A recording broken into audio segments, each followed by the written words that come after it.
Your good health is your wealth. Health is the greatest of human blessings. If you will listen to the voice of the Lord your God, and obey it, and do what is right, then I will not make you suffer the diseases I sent on the Egyptians, for I am the Lord who heals you. Exodus 15:26.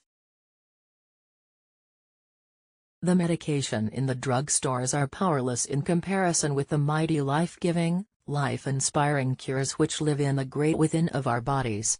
It is here we make connection with the vital, creative, restorative power, which first created us, and which recreates us, restores, repairs, and heals us.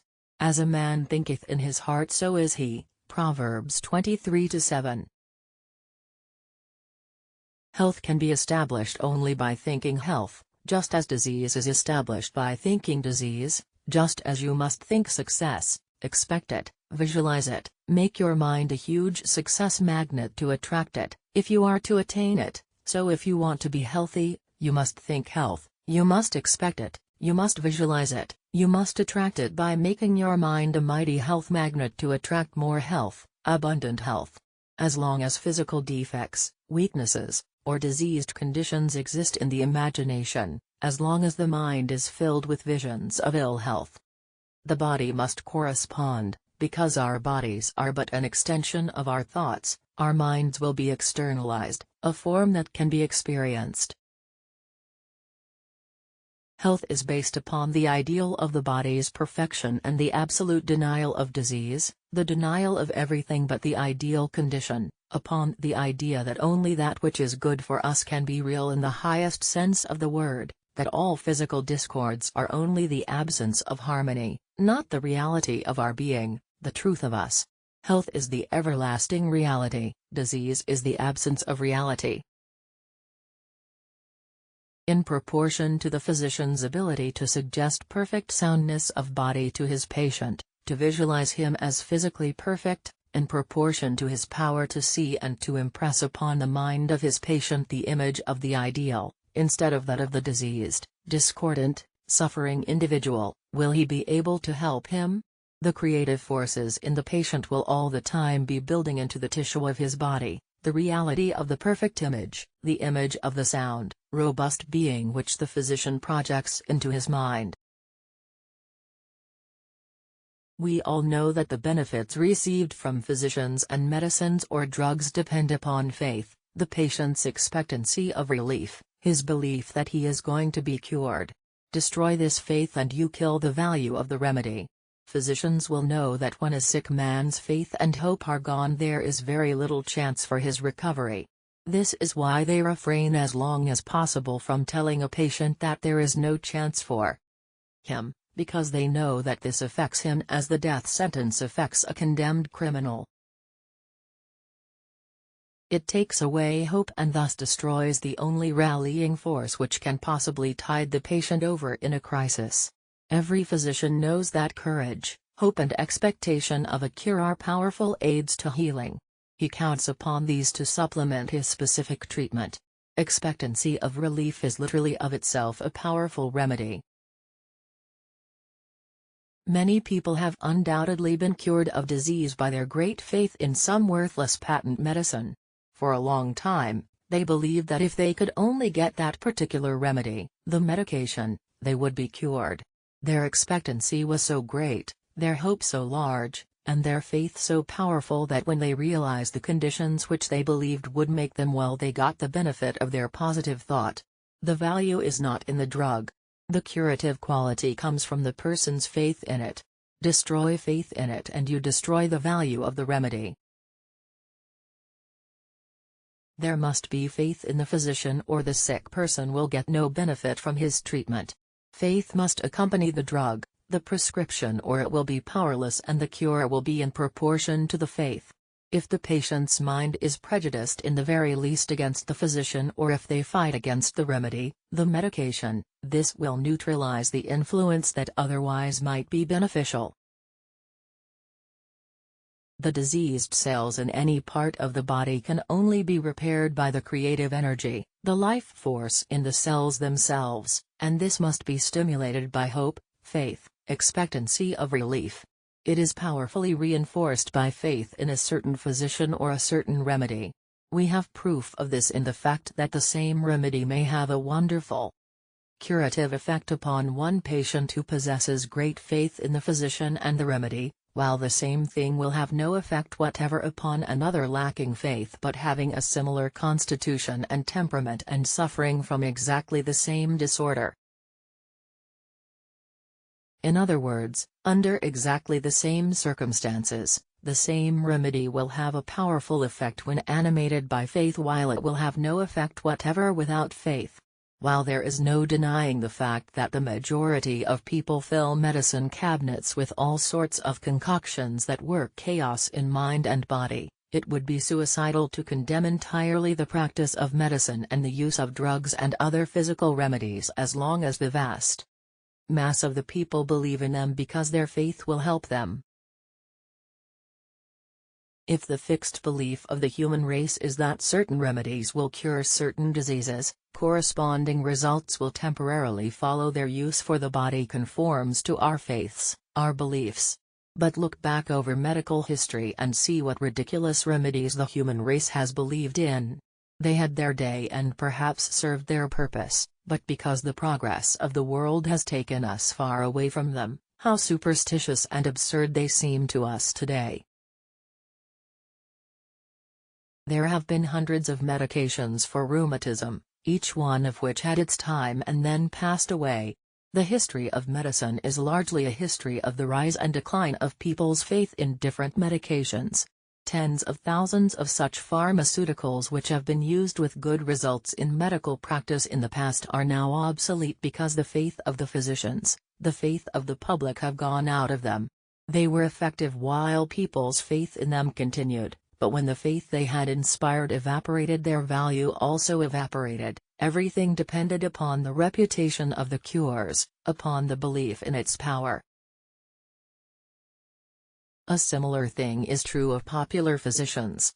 Sick people want one with a great reputation, one in whom everybody believes, and it is almost a universal experience that patients feel much better after the visit of such a physician, even before they have written a prescription or the patients have taken any of the medicine the physician advises.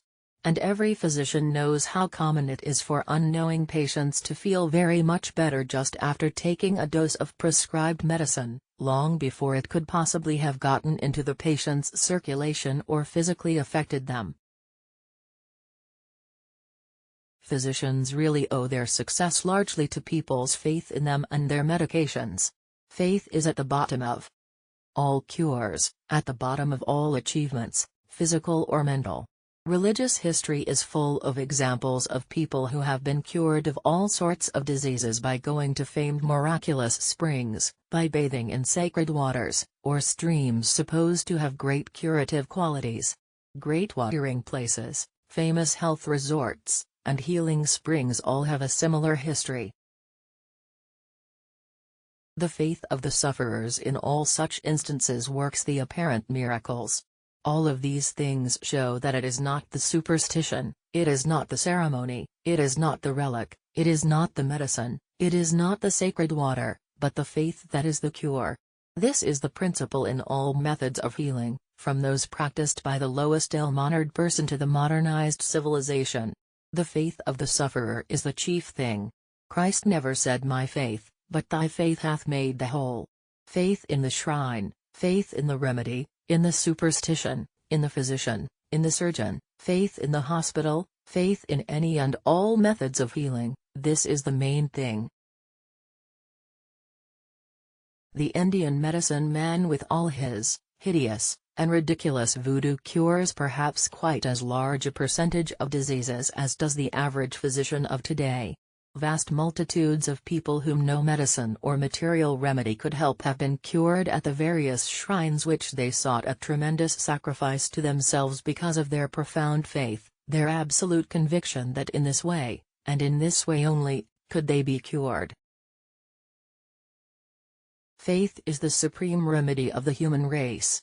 Faith is the builder, the creator, the restorer of life. Without faith we can do nothing. The Christ himself constantly reminded his followers that without faith they could do nothing. Even he could do nothing for those who lacked faith. Does not the Bible tell us that in his own country, he did not many mighty works there because of their unbelief? Matthew chapter 13, verse 58. The benefit received by those who appealed to Jesus for healing was always in proportion to their faith. It was always according to thy faith be it unto thee. Matthew chapter 9, verse 29. His words to the disease who came to him for relief. Jesus asked, "Believe ye that I can do this?" Matthew chapter 9, verse 28. And when he had healed them he claimed nothing for himself. It was always thy faith hath made thee whole. In other words, Jesus was always trying to arouse the faith of the people, trying to impress them with the tremendous power of faith, faith in God and in themselves, assuring them that faith, even as a grain of mustard seed, would enable them to do marvels. Jesus, the Christ, never once referred to his own faith as to the quality which would enable him to perform his supposed miracles. It was the faith of the people in his power to heal them that he emphasized.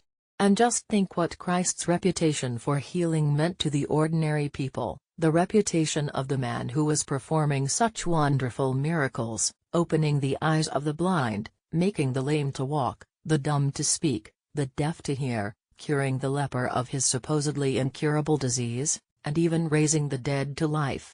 Think of what the rumors of such mighty doings would mean to such ordinary people. Their faith in him was unlimited.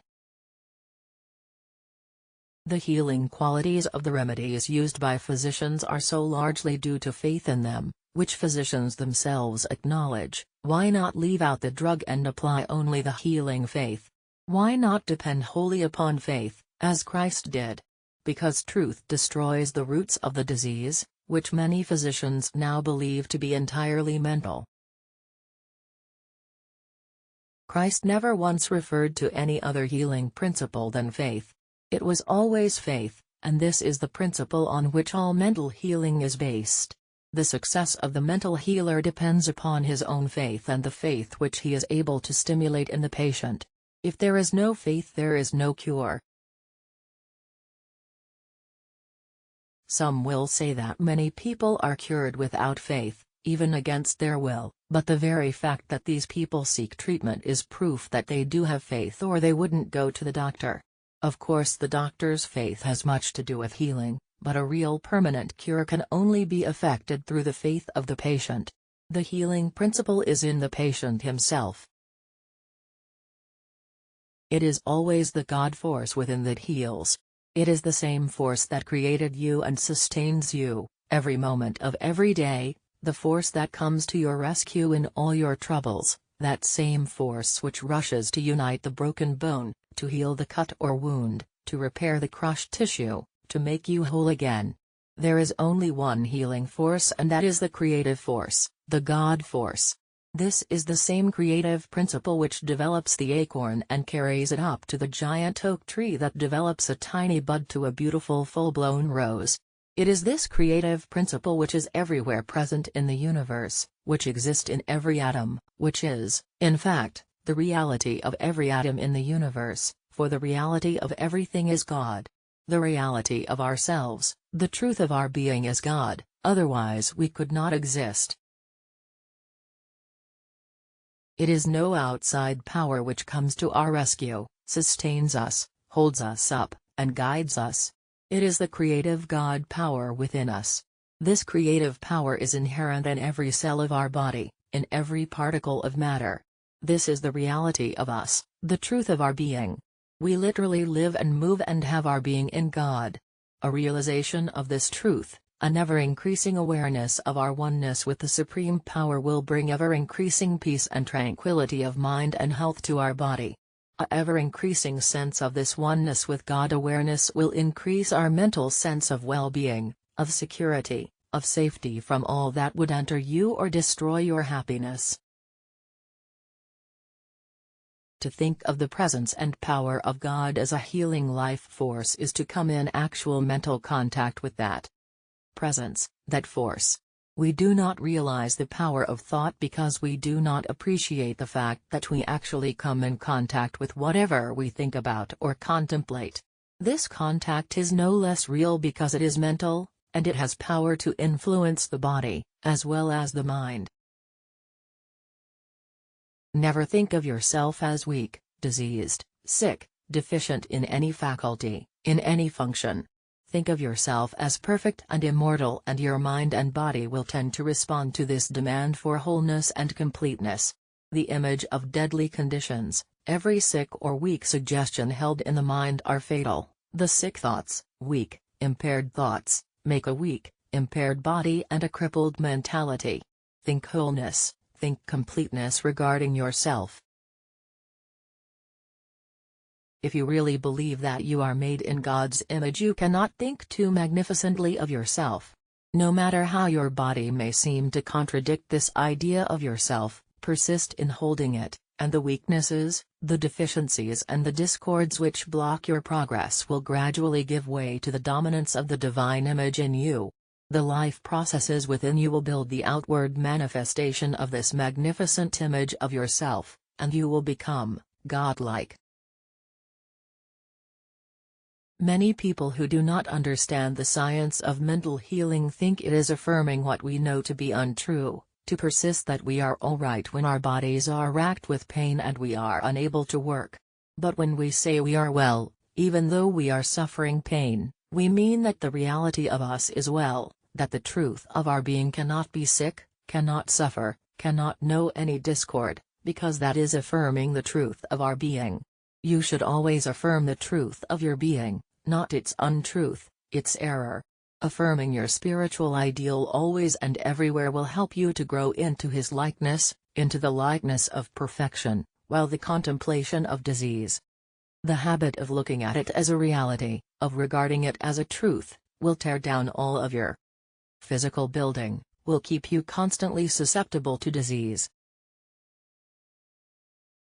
You cannot build up a strong resisting body when you are constantly thinking of disease, concentrating on it. Deny everything that is wrong, everything that is false, deny everything that is not God created, and you will be all right. But remember that almost denying is not destroying. You must not, as many do, deny in such a way as to make a stronger impression upon your mind of the thing you wish to get rid of. While denying the reality of sickness, you must keep in mind the truth of its opposite, the spiritual ideal, the spiritual man, which is never sick and never can be. Hold to the perfection ideal, the God ideal of yourself, no matter how loudly the opposite may scream, how busy it may be in asserting itself. The intelligence inherent in every cell in the body builds according to the model presented to it. And there is everything in holding up before the mind the perfect pattern, the health pattern, the health ideal. Holding the ideal of health in the mind is the most scientific way of healing any physical discord or disease in any of the bodily organs, because the cells through their collective intelligence are powerfully influenced by the messages which come from the central station of the brain. These cells are very susceptible to encouragement or discouragement. They respond quickly to hope or despair. The suggestion that health is the everlasting fact, and that disease and sickness are counterfeits. Whatever form the mental healing process takes, it is holding the ideal of wholeness, completeness, the thought that the patient is the child of God and that his birthright is health and wholeness that does the work. By holding this divine pattern, this divine ideal in mind, it will be reproduced in my body.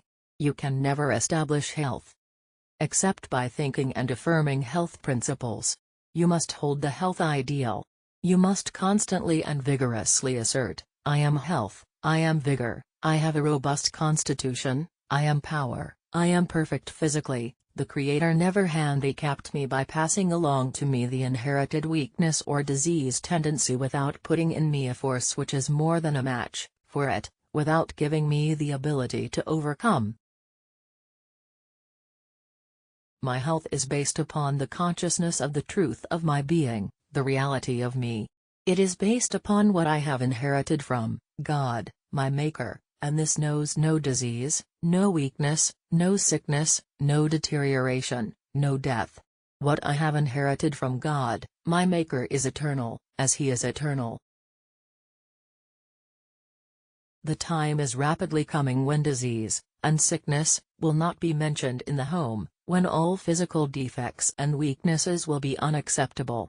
When, instead of being drenched with illness and disease thoughts, children's lives will be saturated with health thought.